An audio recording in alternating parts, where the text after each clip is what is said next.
Imagine having extraordinary challenges, like being forced to move locations twice, with a very culturally diverse staff located halfway around the world who recruits school teachers that raise their own support while dealing with COVID at the same time. Well, listen in to hear how they moved from a toxic to a healthy culture all at the same time that they were experiencing these other challenges, and they're stronger and better than ever today.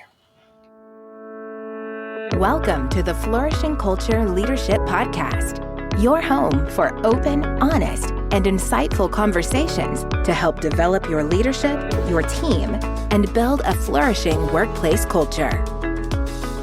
Hello, I'm Al Lopez, the co-founder of the Best Christian Workplaces and author of the book, Road to Flourishing, 8 Keys to Boost Employee Engagement and Well-Being.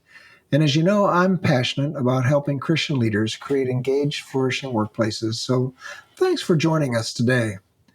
Well, how do you assess the condition of your workplace culture and commit to action that leads to improvement? Well, whether you lead a school, a church, a Christian nonprofit, or a marketplace business, you can have a flourishing workplace culture when you decide that you have a learning posture. Well, today on the Flourishing Culture Leadership Podcast, we'll learn from someone who has continued to lead well during difficult seasons and who has seen the fruit of their healthy workplace culture. Listen in to learn how you can stay committed to a healthy workplace over the long term and through challenges. Well, I'm delighted to welcome Steve Anderson to the Flourishing Culture Leadership Podcast today. Steve is the superintendent of Grace International School in Chiang Mai, Thailand.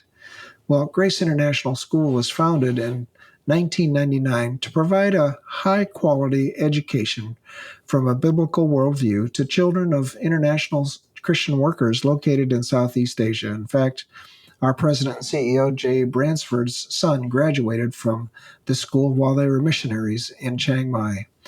Steve has been at Grace International School since 2017. He grew up himself as a missionary kid, and so he has a deep understanding of the needs of the students of Grace, along with the professional credentials of education and leadership. Steve, welcome to the Flourishing Culture Leadership Podcast. Hey, thanks, Al. Great to be with you today. Let's start our conversation by helping our listeners understand the setting of your school. Chiang Mai, Thailand is a strategic location. And why are so many Christian ministries in that city? Over time, I've just heard of so many. And what's the reach and the impact of this area for God's kingdom? Why are there so many in Chiang Mai? Yeah, it's really been an amazing story to see in just the short 11 years that I've been here, but to continue to hear how Chiang Mai was such a strategic place for all these different mission organizations who were wanting to impact, specifically in the 1040 window, Thailand, surrounding neighboring countries.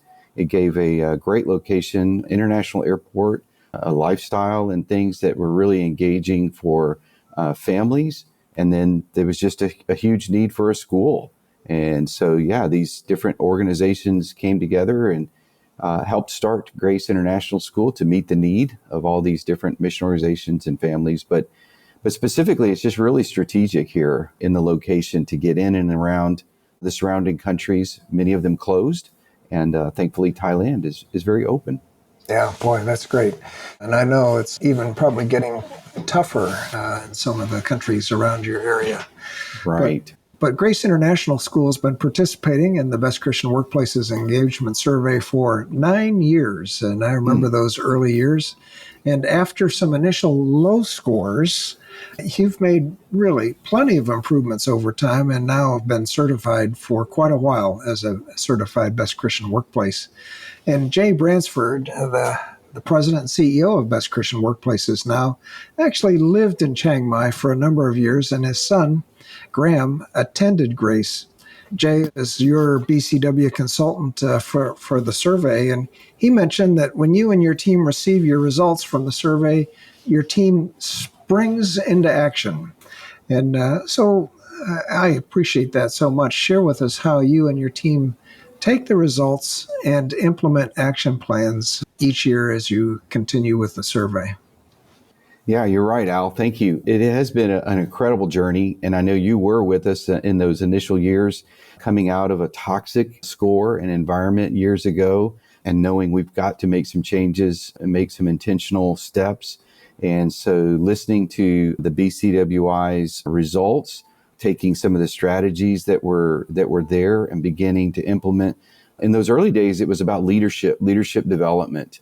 And then as we began to improve on those, different circumstances for the school changed. And then Jay coming alongside in these last several years, knowing us, knowing who we are, has just been an incredible fit, for our school. And so for BCWI to be intentional about who they partner us with to lead us through this. But our group did, our HR department and others quickly formed some focus groups. We set out a year, 12-month plan to try to execute and see about the improvement. So yeah, it was a very intentional effort, but a partnership with you guys all along the way.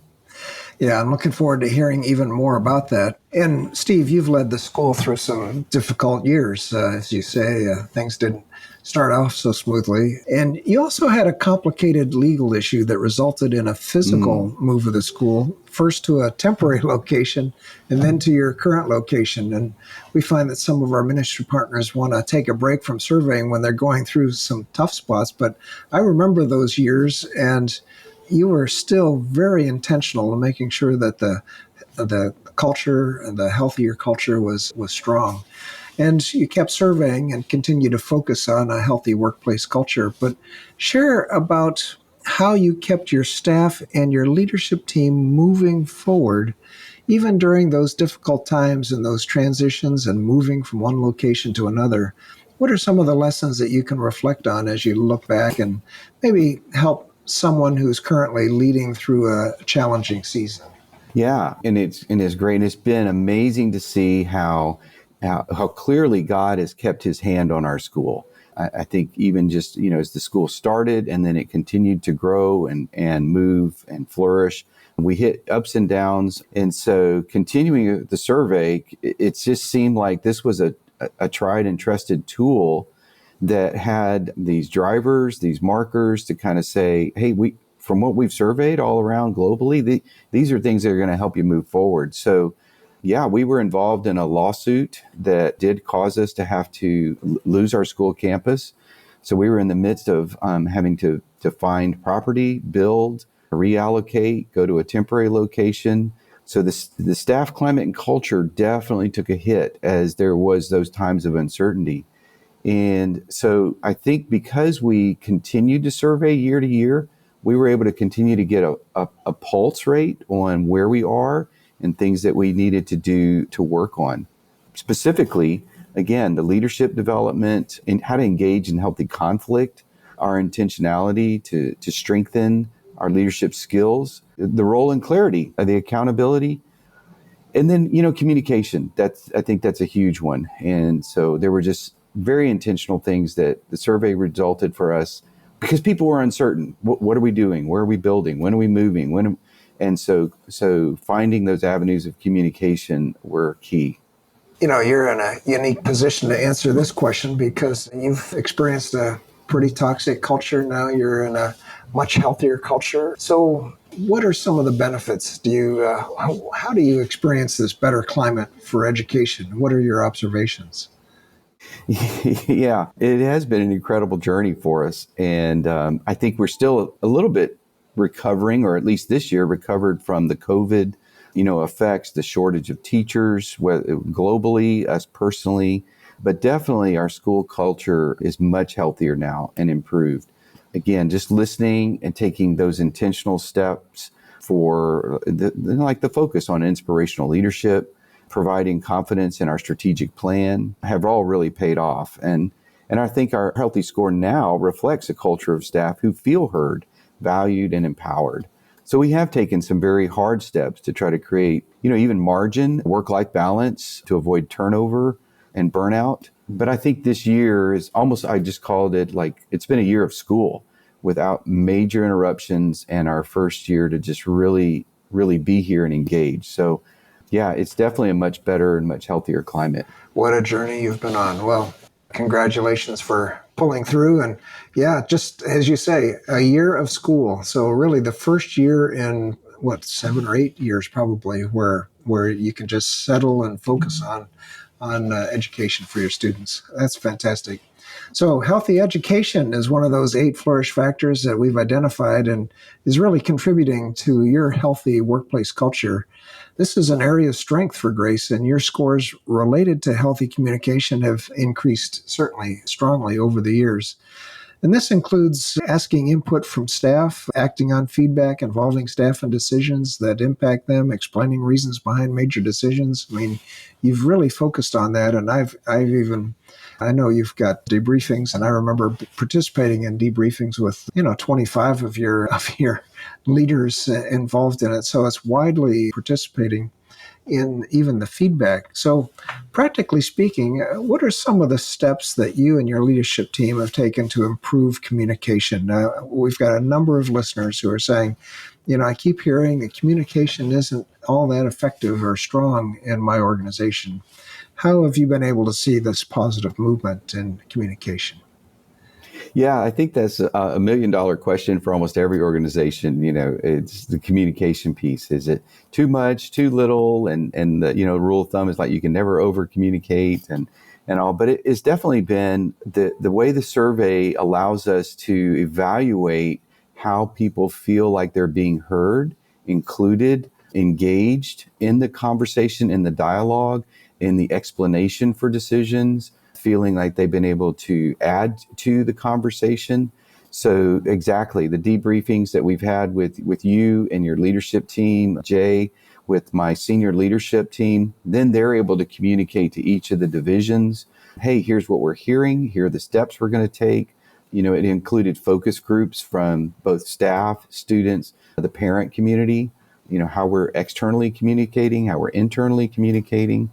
So all of those, I would say too, like on our PD days, we've included avenues of cross-divisional communication that invite the staff to provide insight and feedback. We've had a time during those days where they can ask senior leadership questions, and we stand up front and they turn in questions ahead of time.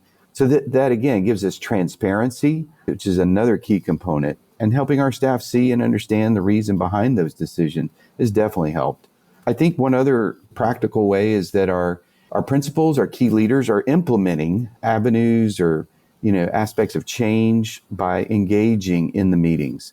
It's not just a one way, here's what we think and top leadership down. How do we engage all the staff in every question and decision that leadership has to make? And it just feels like there's no way to get everybody's opinion, but it's small steps and it's some things that are just very intentional on, either some of the bigger issues or topics, but communication has been a huge piece.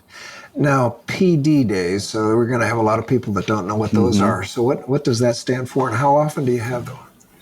Yeah, so our professional development is what PD stands for. And as a school and educators, obviously, we continue to try to improve our skills, our teaching skills, our learning skills, our equipping skills from all of our staff, whether it's the main classroom teacher or whether it's the support systems.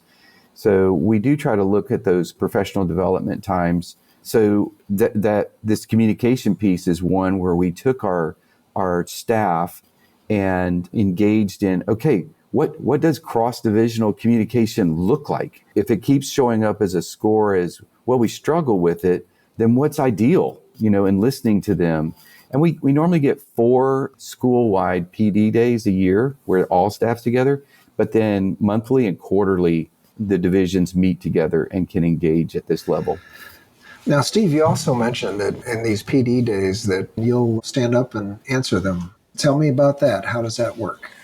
It's risky at times to be vulnerable and transparent and kind of off the cuff. But part of it is if you kind of know your mission, vision, your values, where you're headed, what you stand for, and then people can see that, when they ask. Some questions are as simple as, why is the dress code this way? Others are, why did we choose this curriculum? Or what does biblical integration look like? Or why is the bell schedule like this? So the different division leaders then field those questions. We do take the questions a couple of days in advance so that our senior leadership at least has had a little bit of a heads up to try to how to better answer. But it's just, yeah, it's being relational, it's being transparent, vulnerable, and I think people appreciate that. Yeah, to encourage our listeners to think about those kinds of opportunities. And if you're not getting feedback, getting questions from your employees in group meetings, then that's a great way to do it. I trust you're enjoying our podcast today. We'll be right back after an important word for leaders. Are you a leader searching for ways to enhance your organization's workplace culture and foster employee engagement? Well, we have just the solution for you. It's our proven Best Christian Workplaces Employee Engagement Survey for the Christian-led workplace. Picture this: your organization radiating with a renewed sense of purpose, where employees are excited to come to work every day. With our employee engagement survey, you'll gain powerful insights into the heart of your organization. Discover hidden strengths, uncover areas for improvement, and unlock the full potential of your team. But that's not all. By conducting the survey, you'll see productivity skyrocket, increased job satisfaction, and decreased turnover rates. Imagine the impact on your mission as your team unites around a shared vision, driven by purpose and fueled by a positive workplace culture. Your organization will become a beacon of light, inspiring others with its exceptional leadership. Don't wait any longer to create a flourishing workplace. Visit our website at workplaces.org and ask for the Employee Engagement Survey Sample Report today. Take the first step towards transforming your organization into a thriving, purpose-driven powerhouse. Together, let's build a workplace culture that honors God and empowers your team to flourish. Welcome back with Steve Anderson of Grace International School in Chiang Mai, Thailand. Now, this is one of the things that I'm just amazed with international staff and teachers. You know, your staff are truly multicultural and they come from all over the world. And your teachers serve as missionaries. They raise their own support and come to teach at Grace. And so I know it's hard enough in the U.S. to find teachers when they're fully paid, but you're looking for teachers who will raise their own support. So you also, though, have Thai staff that work at the school and they're paid according to the government standards for workers. So how do you bring these diverse groups, people really from all over the world, certainly a U.S. group, people, again, teachers from other countries, you intermingle them with a fair number of your Thai staff. And how do you bring this diverse group together and embrace shared vision and values to really make sure that you've got a great education for your students? I mean, I think this is just a remarkable feat. And you can help other leaders by sharing your practical thoughts on how to build trust and lead well in such a diverse setting. Yeah, it's incredible to see how God has done it and brought it all together. And what a great team I have to work with. And I'm truly standing on the shoulders of some great leaders that have already, set up a mechanism, a place, a culture that embraces all this diversity. Our staff definitely I feel called.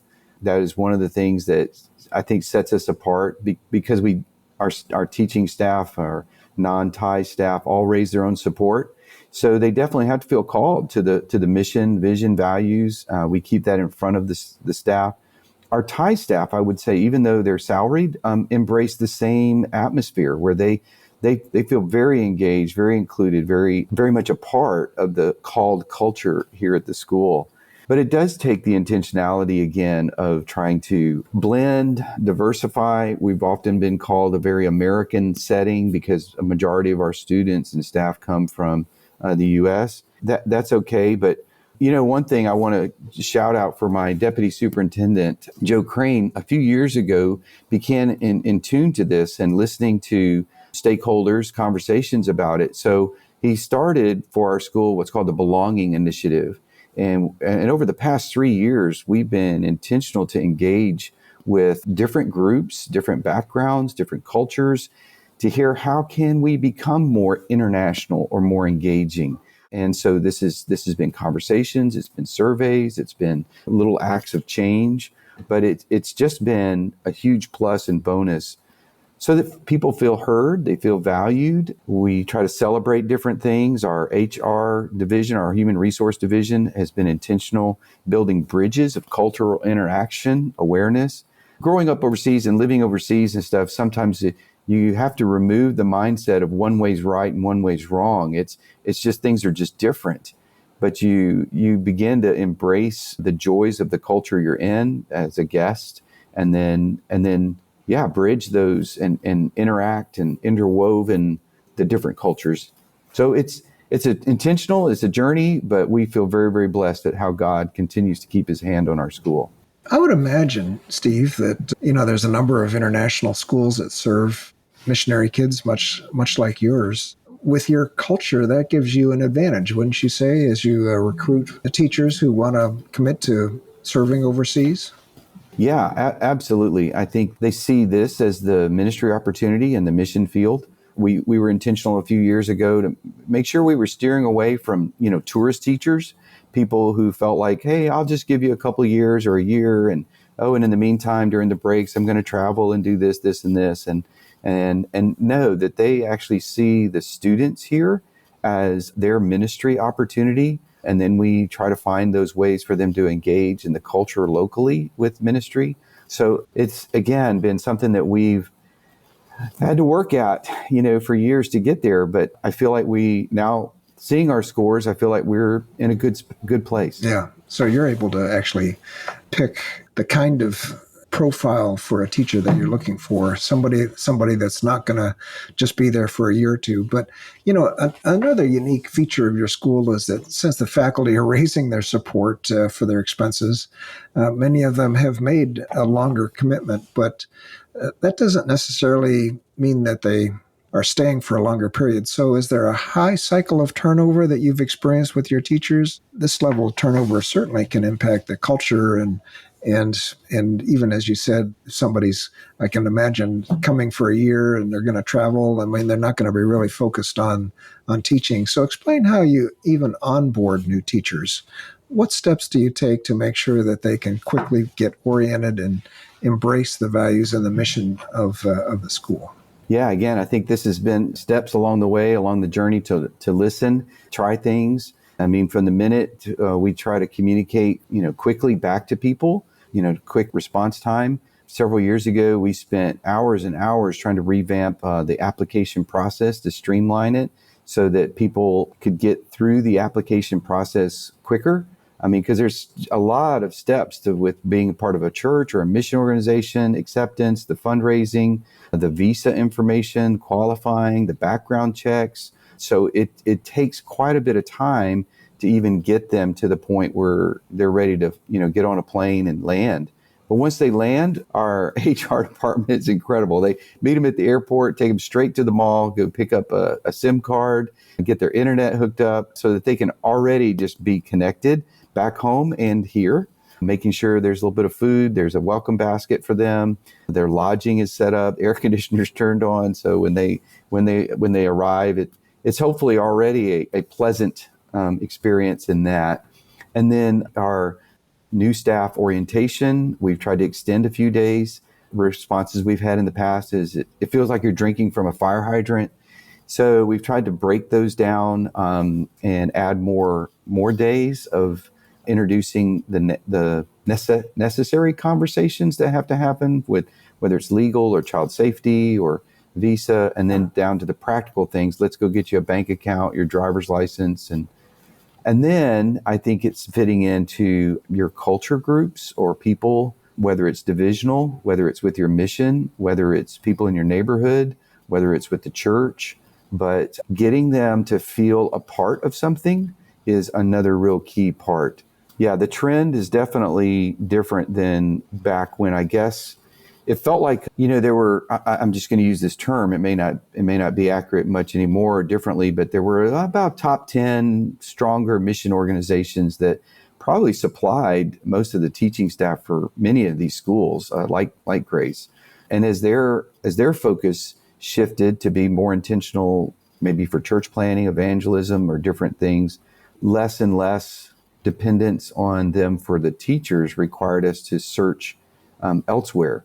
And so continuing to find those called staff coming from, like now we have 75 different mission organizations represented. So it is a challenge, but just the intentionality to meet people where they are, help them feel connected, let them land well, I think are key steps. Well, I'm just curious for our listeners, what are a couple of the key mission organizations that you find your teachers through?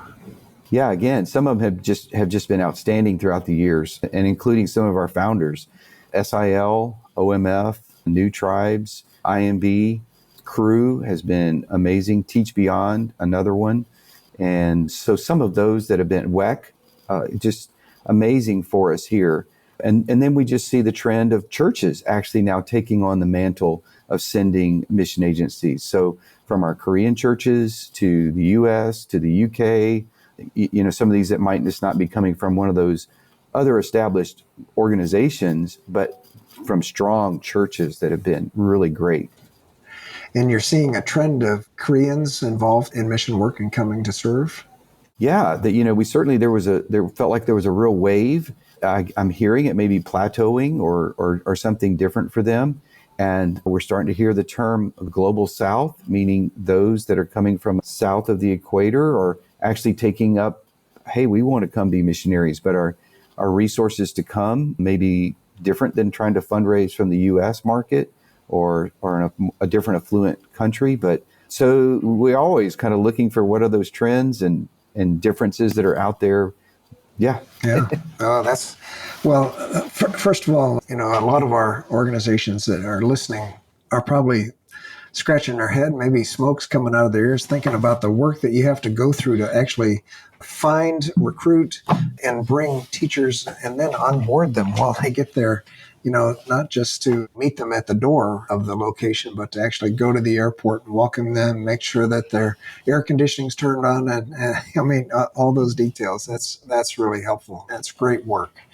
Well, certainly God has brought Grace International School through some challenging times that we've talked about. He continues to use your ministry to train and equip students to serve the needs of missionary families around the world, and I know they're all appreciative.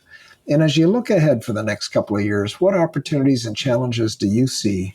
How are you and your team preparing for the next steps of the school's education and ministry, really, to your students?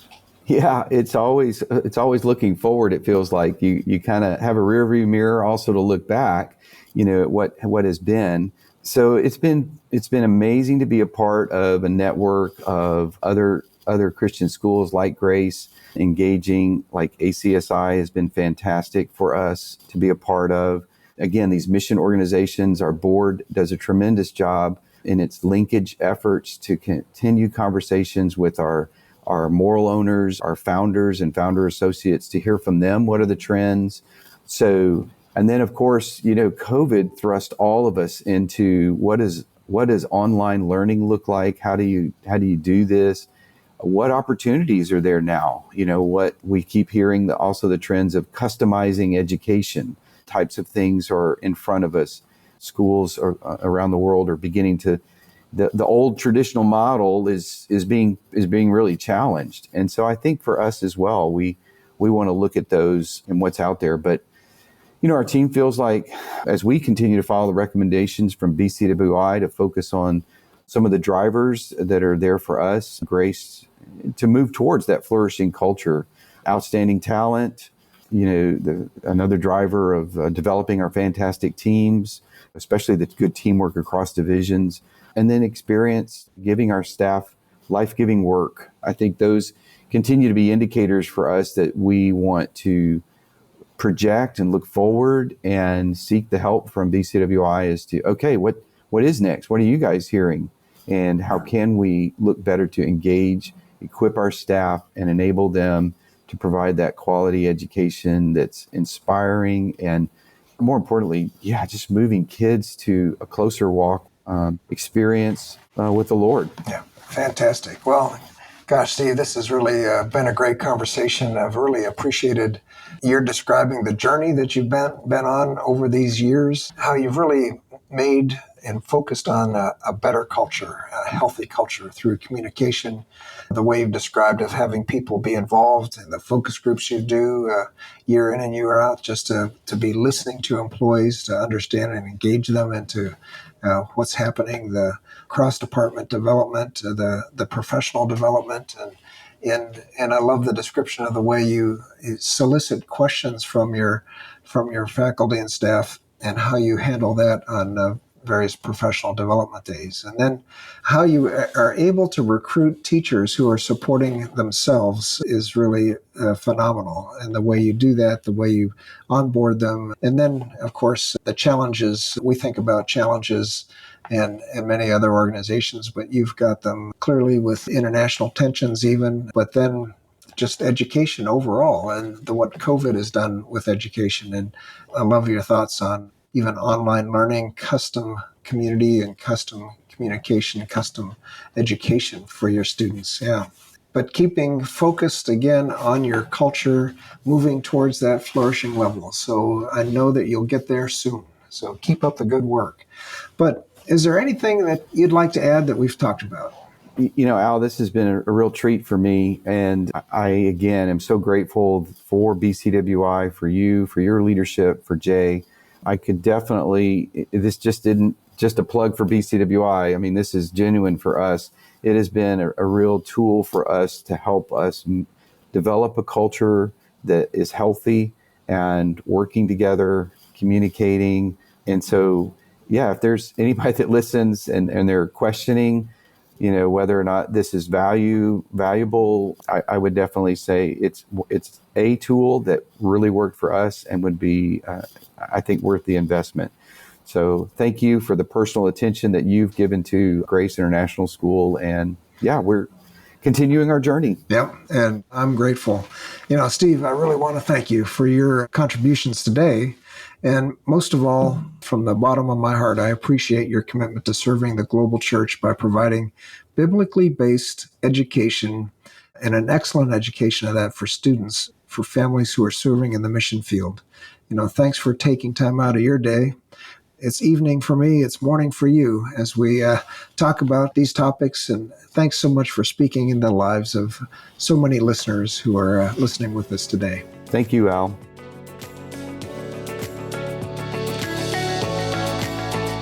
The Flourishing Culture Leadership Podcast is sponsored by Best Christian Workplaces. If you need support building a flourishing workplace culture, please visit workplaces.org for more information. We'll see you again next week for more valuable content to help you develop strong leaders and build a flourishing workplace culture.